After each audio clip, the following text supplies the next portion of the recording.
Assalamualaikum warahmatullahi wabarakatuh. Izin memperkenalkan diri, nama saya Diko Nasrul Fitama, NPM 210103007, Prodi PGMI kelas C semester 1. Tugas ini dibuat untuk memenuhi mata kuliah Pancasila. Di sini saya akan mendeskripsikan Desa Rejomulyo. A. Sejarah desa. Desa Rejomulyo dibuka oleh pemerintah Belanda pada tahun 1938 yang dikenal dengan sebutan kolonisasi. Penduduk yang didatangkan ke Rejomulyo adalah penduduk dari Jawa Timur, tepatnya dari Nganjuk dan Bojonegoro. Sejumlah 390 kakak atau 1170 jiwa. Tepat pada hari Jumat Wage di bulan Maret 1938, sampailah rombongan kolonisasi di Bedeng 26 yang kemudian berganti nama menjadi Rejomulyo. Pada mulanya, kolonis tersebut dibagi dalam 3 kelompok dan dipisahkan menjadi 3 blok, yang masing-masing blok dipimpin oleh seorang kami tua dari 130 kakak. Blok A disebut Rejo Dadi dipimpin oleh Parto Dijoyo, Blok B disebut Rejo Agung dipimpin oleh Marto Diwiryo, Blok C disebut Rejo Mulyo dipimpin oleh Sastro Bawir. Guna mempermudah jalannya pemerintahan di desa, pemerintah Belanda memandang perlu untuk mengangkat seseorang kepala desa. Maka disatukanlah ketiga kelompok tersebut menjadi satu desa yang disebut Rejo Mulyo, yang artinya Rejo berarti ramai, Mulyo berarti makmur atau tentram. Adapun yang dipilih sebagai kepala desa waktu itu adalah Parto Dijoyo guna memimpin desa Rejo Mulyo. Kemudian masyarakat dibagikan pekarangan dan sawah untuk segera diolah sebagaimana mestinya. Dengan kemajuan dan perkembangan wilayah dan dengan adanya semangat otonomi daerah yang semula desa Rejomulyo. Hal ini didasarkan Peraturan Daerah Kota Metro Nomor 23 Tahun 2000 tentang peresmian 5 kecamatan dan 22 kelurahan. Maka Desa Rejomulyo resmi menjadi Kelurahan Rejomulyo sejak tanggal 11 Januari 2001 yang terbagi atas 4 daerah. B. Letak geografis. Gambaran geografis. Luas wilayah 632,32 hektar. Topografi datar 25 sampai dengan 60 meter di atas permukaan laut. Jarak ke pusat pemerintahan kecamatan 10 meter. Jarak ke pusat pemerintahan kota 5 km. Jarak ke pusat kepemerintahan provinsi 50 km. Batas-batas wilayah: sebelah utara Kelurahan Margodadi, Kecamatan Metro Selatan. Sebelah selatan Desa Margototo, Kecamatan Metro Kibang. Sebelah timur Desa Adiwarno, Kecamatan Batanghari. Sebelah barat Kelurahan Sumbersari, Kecamatan Metro Selatan. Kepemimpinan. Dalam kurun waktu 1938 hingga sekarang, Desa Rejomulyo dipimpin oleh kepala desa, yakni sebagai berikut. 1. Parto Dirjoyo, tugas mulai tahun 1938 sampai dengan 1945, kepala desa.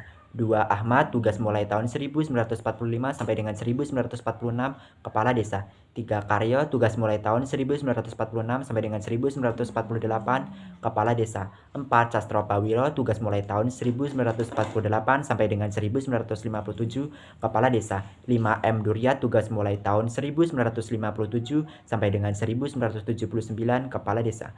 6. Misri Rosadi, tugas mulai tahun 1979 sampai dengan 1987, kepala desa. 7. Widodo, tugas mulai tahun 1987 sampai dengan 1988, kepala desa. 8. Sunaryo, tugas mulai tahun 1988 sampai dengan 1998, kepala desa. 9. Tarmuji, tugas mulai tahun 1998 sampai dengan 1999, kepala desa. 10. Surnaryo, tugas mulai tahun 1999 sampai dengan 2007, lurah. 11. Suhermanto, tugas mulai tahun 2007 sampai dengan 23 bulan 8 2007, lurah. 12. Web Bani Musyafak, tugas mulai tahun 2007 sampai dengan 30 bulan 4 2010, lurah. 13. Suryono, tugas mulai 30 bulan 4 2010 sampai dengan Agustus 2010, lurah. 14. Eko Budi Saputro, tugas mulai Agustus 2010 sampai dengan Juni 2014, lurah. 15. Herno Iswanto, tugas mulai tahun 2014 sampai dengan Maret 2015, lurah. 16. Selamat, tugas mulai Maret 2015 sampai dengan Januari 2017, lurah. 7. Suparjo Rustam, tugas mulai Januari 2017 sampai dengan September 2019, lurah. 18. Mutiara, tugas mulai September 2019 sampai dengan sekarang, lurah. D. Struktur desa yang sekarang. 1. Lurah. Ibu Mutiara, sarjana ekonomi. 2. Sekretaris Lurah. Yang pertama, Ibu Neni Mutiara SP. Yang kedua, Bapak Rio Ellen Nopebri. Yang ketiga, Ibu Nabila Flora Febriani. 3. Kepala Seksi Pemerintahan. Yang pertama, Bapak Margono SIP MSI. Yang kedua, Bapak Saiful Ana. 4. Kepala Seksi Ekonomi dan Pembangunan. Yang pertama, Ibu Heni Prastiawati Sarjana Ekonomi. Yang kedua, Ibu Tuti Wahyuni. 5. Kepala Seksi Kesejahteraan Rakyat. Yang pertama, Ibu Eni Purwatiningsih SIP. Sumber daya manusia. Jumlah laki-laki 2.163 orang, jumlah perempuan 2.453 orang, jumlah total 4.616 orang, jumlah kepala keluarga 1.373 kakak, kepadatan penduduk 7,11 per kilometer. F. Kepercayaan atau agama penduduk. Islam 4.494 orang, Kristen 86 orang, Katolik 36 orang, Hindu 0 orang, Buddha 0 orang, Konghucu 0 orang. G. Tingkat pendidikan. TK 213 orang, SD atau MI 1374 orang, SMP atau MTS atau SLTP 990 orang, SMA atau SMK atau MA atau SLTA 1137 orang, akademik D1 sampai D3 56 orang, sarjana S1 sampai S3 124 orang. Mata pencaharian. Pegawai negeri sipil 59 orang, TNI atau Polri 15 orang, karyawan baik swasta atau BUMN atau BUMD 263 orang, wira swasta atau pedagang 506 orang, petani 962 orang, tukang 345 orang, buruh 711 orang, pensiunan 30 orang, sektor informasi 32 orang, industri kecil atau rumah tangga 35 orang, lainnya 1.548 orang. I. Ketenaga kerjaan. Penduduk usia 18-56 tahun 1.864 orang, penduduk usia 18-56 tahun yang bekerja 1.224 orang, penduduk usia 18-56 tahun yang belum atau tidak bekerja 622 orang, penduduk usia 0-6 tahun 1.000 orang, penduduk masih sekolah 7-18 tahun 396 orang, penduduk usia 56 tahun ke atas 374 orang, angkatan kerja 1.864 orang. Baik, yang kedua membahas penerapan nilai-nilai Pancasila di Desa Rejomulyo. Sila ke-1, Ketuhanan Yang Maha Esa.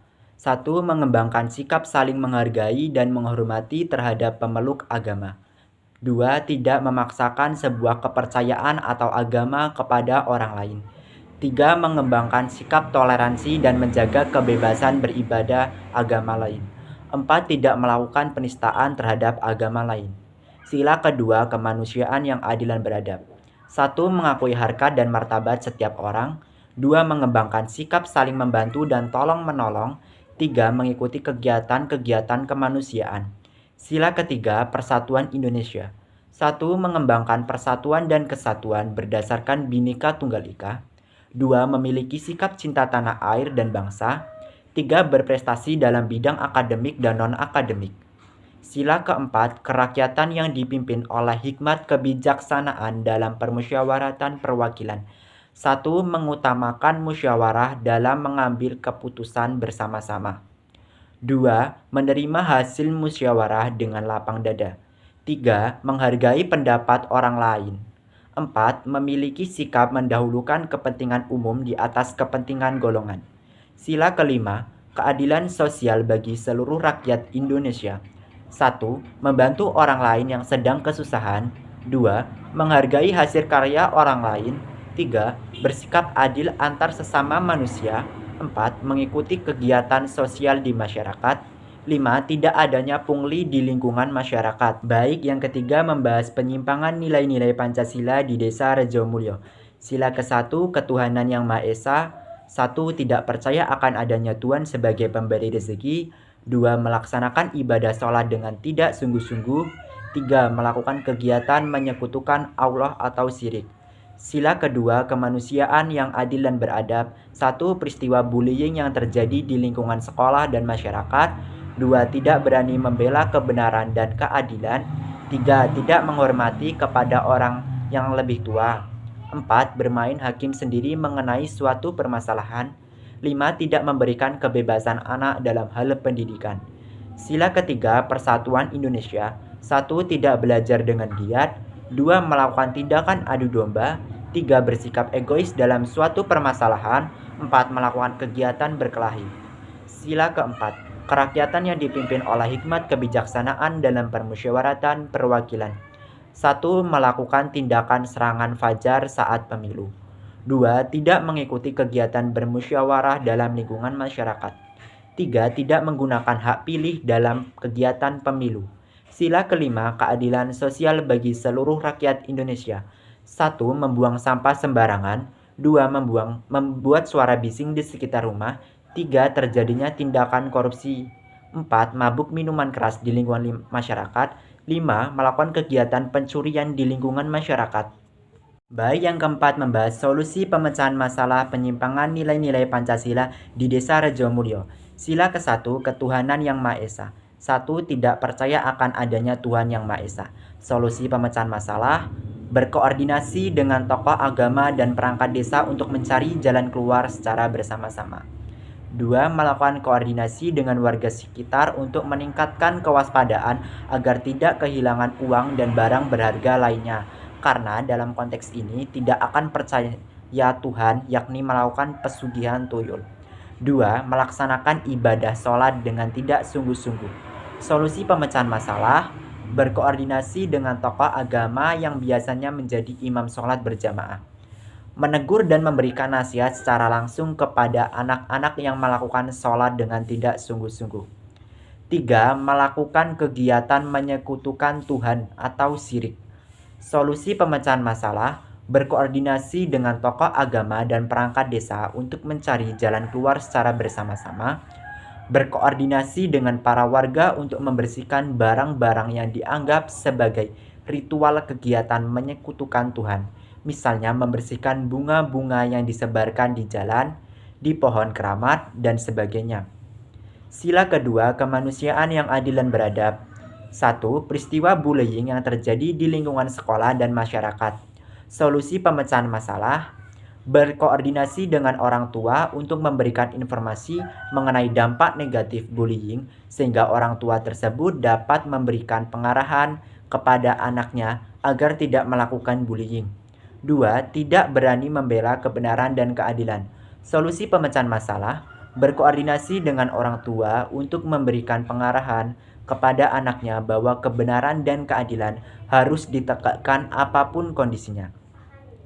Menegur dengan sopan dan santun kepada anak-anak yang tidak berani membela kebenaran dan keadilan. 3. Tidak menghormati kepada orang yang lebih tua.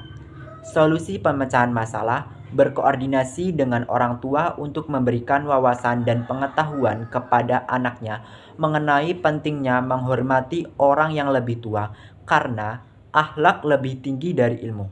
Menegur dengan sopan dan santun kepada anak yang tidak menghormati kepada orang yang lebih tua. 4. Main hakim sendiri mengenai suatu permasalahan. Solusi pemecahan masalah: berkoordinasi dengan perangkat desa untuk mencari jalan keluar secara bersama-sama. Berkoordinasi dengan perangkat desa untuk melaporkan ini kepada kepolisian agar pihak kepolisian memberikan pengarahan kepada pelaku atau hukuman. 5. Tidak memberikan kebebasan anak dalam hal pendidikan. Solusi pemecahan masalah: berkoordinasi dengan orang tua serta memberikan pengarahan bahwa setiap anak mempunyai kebebasan untuk memilih jurusan sesuai dengan minat dan bakatnya. Apabila jurusan tersebut tidak sesuai dengan minat dan bakat siswa tersebut akan belajar dengan malas-malasan, yang tentunya dapat merugikan orang tua juga. Sila ketiga, persatuan Indonesia. 1. Tidak belajar dengan giat. Solusi pemecahan masalah: berkoordinasi dengan orang tua mengenai pentingnya ilmu pengetahuan dalam kehidupan sehari-hari, sehingga orang tua dapat memberikan pengarahan dan informasi kepada anaknya untuk selalu belajar dengan giat. Sebagai hal pengisi kemerdekaan Indonesia dengan hal-hal positif, yakni dengan belajar dengan giat. 2. Melakukan tindakan adu domba, solusi pemecahan masalah, berkoordinasi dengan perangkat desa untuk mencari jalan keluar secara bersama-sama. Melaporkan kepada pihak penyelenggara pemilu bahwa telah terjadi tindakan adu domba, karena dalam konteks ini membahas mengenai tindakan adu domba saat pemilu. 3. Bersikap egois dalam suatu permasalahan. Solusi pemecahan masalah, menegur dan menasihati dengan sopan dan santun kepada orang yang egois pada saat diskusi berlangsung. 4. Melakukan kegiatan berkelahi. Solusi pemecahan masalah, melaporkan kepada kedua orang tua pelaku serta memberikan informasi mengenai dampak-dampak negatif dari kegiatan berkelahi, sehingga orang tua pelaku tersebut dapat memberikan bimbingan yang lebih dan pengarahan yang lebih agar sang anak tidak melakukan kegiatan berkelahi lagi. Menasehati dan menegur secara langsung kepada sang anak yang berkelahi dan memberikan informasi mengenai dampak-dampak negatif dari kegiatan berkelahi. Sila keempat, kerakyatan yang dipimpin oleh hikmat kebijaksanaan dalam permusyawaratan perwakilan. 1. Melakukan tindakan serangan fajar saat pemilu. Solusi pemecahan masalah, melaporkan kepada pihak Badan Pengawasan Pemilu atau yang disingkat Bawaslu untuk menyelidiki kasus ini. 2. Tidak menggunakan hak pilih dalam kegiatan pemilu. Solusi pemecahan masalah, melakukan sosialisasi kepada masyarakat tentang gerakan anti golput, yang dimana pada sosialisasi tersebut diberikan bingkisan atau hadiah, sehingga masyarakat tertarik untuk mengikuti kegiatan sosialisasi tersebut. 3. Tidak mengikuti kegiatan bermusyawarah. Solusi pemecahan masalah, berkoordinasi dengan perangkat desa untuk membahas mengenai beberapa masyarakat yang tidak mengikuti kegiatan bermusyawarah. Sila kelima, keadilan sosial bagi seluruh rakyat Indonesia. 1. Terjadinya tindakan korupsi. Solusi pemecahan masalah, melaporkan kepada Kejaksaan Negeri atau Kejari untuk menyelidiki kasus ini. 2. Mabuk minuman keras. Solusi pemecahan masalah, berkoordinasi dengan kepala keamanan untuk mencari jalan keluar secara bersama-sama. 3. Membuang sampah sembarangan. Solusi pemecahan masalah, melakukan kegiatan diskusi dengan masyarakat dan kepala desa untuk membahas mengenai pembuangan sampah sembarangan ini. Misalnya dengan mengadakan program iuran bersama untuk menyewa mobil pengangkut sampah untuk mengangkut sampah setiap bulannya. 4. Membuat suara bising di sekitar rumah. Solusi pemecahan masalah, berkoordinasi dengan perangkat desa untuk mencari jalan keluar secara bersama-sama. Menegur dengan sopan dan santun kepada pelaku yang membuat suara bising di sekitar rumah. 5. Melakukan kegiatan pencurian. Solusi pemecahan masalah, berkoordinasi dengan kepala keamanan dan kepolisian untuk mencari jalan keluar secara bersama-sama, misalnya dengan mengadakan kegiatan pos ronda pada malam hari. Berkoordinasi dengan warga untuk meningkatkan kewaspadaan akan keamanan rumahnya, misalnya dengan memasang CCTV di tempat umum dan di setiap rumah, memasang kunci tambahan di motor, memasang gembok tambahan di rumah, memasang tralis di jendela, dan sebagainya. Demikian prestasi mengenai laporan Pancasila sebagai ideologi negara di Desa Rejomulyo. Apabila ada kesalahan kata, saya mohon maaf. Atas perhatiannya saya ucapkan terima kasih. Saya akhiri. Wassalamualaikum warahmatullahi wabarakatuh.